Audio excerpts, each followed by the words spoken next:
Alright, y'all. It is Wednesday, October the 8th, about lunchtime, noon. Just wanted to get on here, show what I had been working on since the last time we made a little video. Let me flip it around here and show you. As you can see, the truck is sitting here now. No frame, no bed, all of it's gone. Cut up, gone. No front suspension.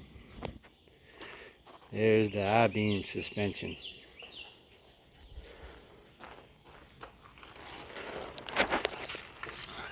As you can tell, the four-wheel drive front suspension is in the truck. Got that done yesterday.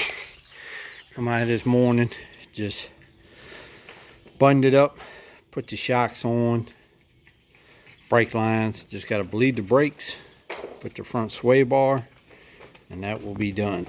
Let me show you. I lifted the front end up about 3 inches. So she's almost level. So my next project, before I can put the transmission and transfer case in it,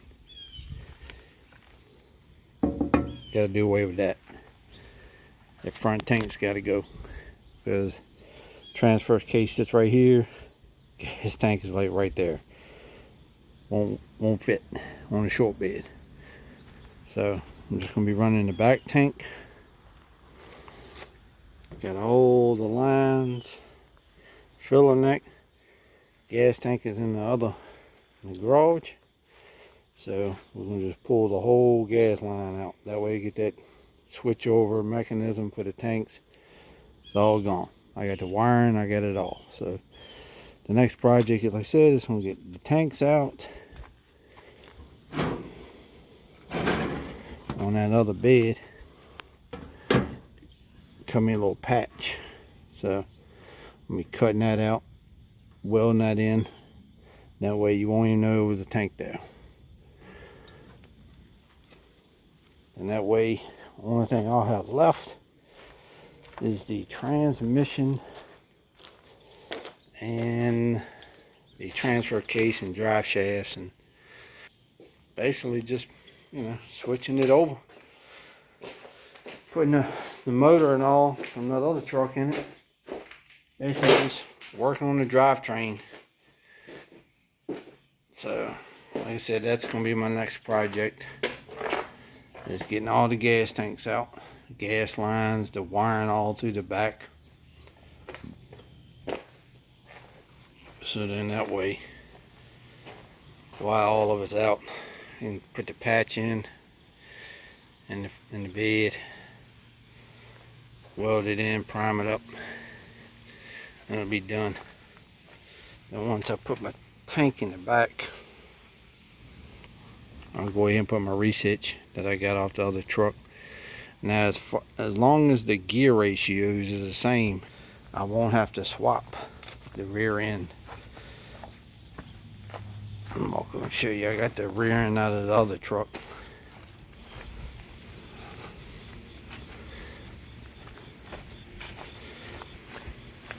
See, I kept the rear end, shocks, sway bar, all of it. I kept it on there.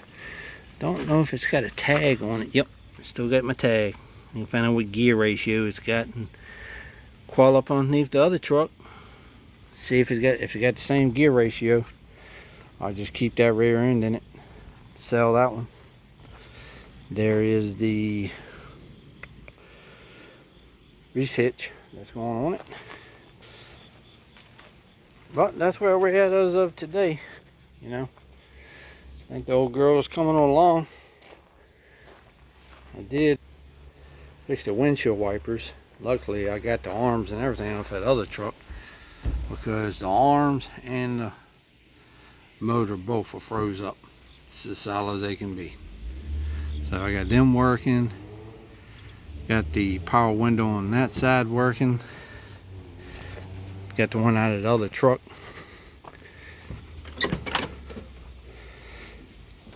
Went ahead and put the gray door panel on there. Needs to be cleaned up a little bit, but for the most part, it's not cracked or broken or anything. Still got the gray dash going in. Got the carpet out of the other truck, decent. They even cut the little patch right there for the transmission tunnel. So when I put the four-wheel drive transfer case and all in, it'll have a hole for that. So brings me into my next thing. I've heard a couple people ask me, dude, why wouldn't you just go buy one already done, you know, drivable? Well, in this area in Virginia where I'm at, most of the four-wheel drives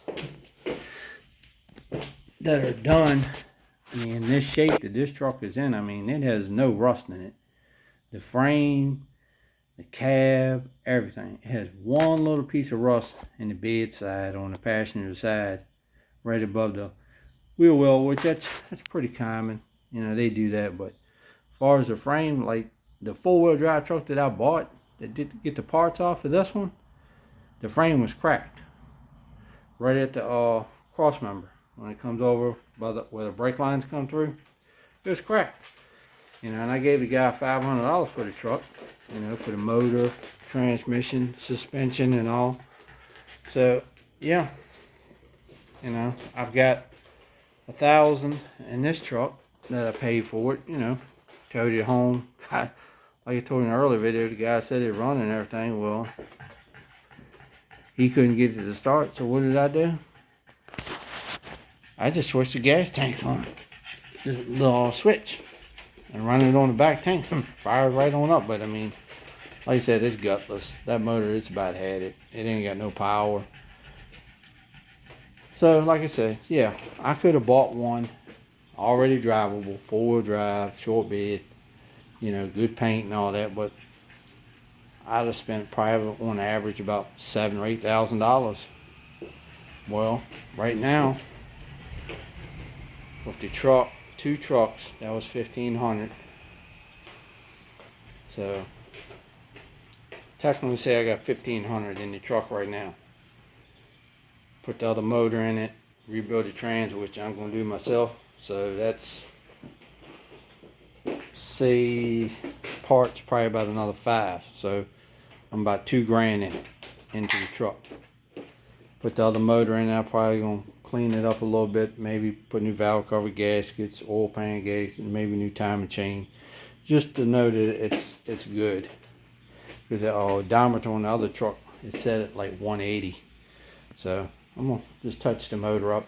So all in all, just say I have about, because I'm going to paint it dark blue, the same blue, but so roughly later, I'm going to have probably when it's all done about $4,200 in it, maybe somewhere in that range. So I'm gonna have half of what it would cost for me to buy one already done, and I'm gonna know it's gonna be done right because I'm gonna do it. So that's where we're at. You know, I just want to give y'all a little update on the truck, show you where we was at with it. So till the next one, y'all be good.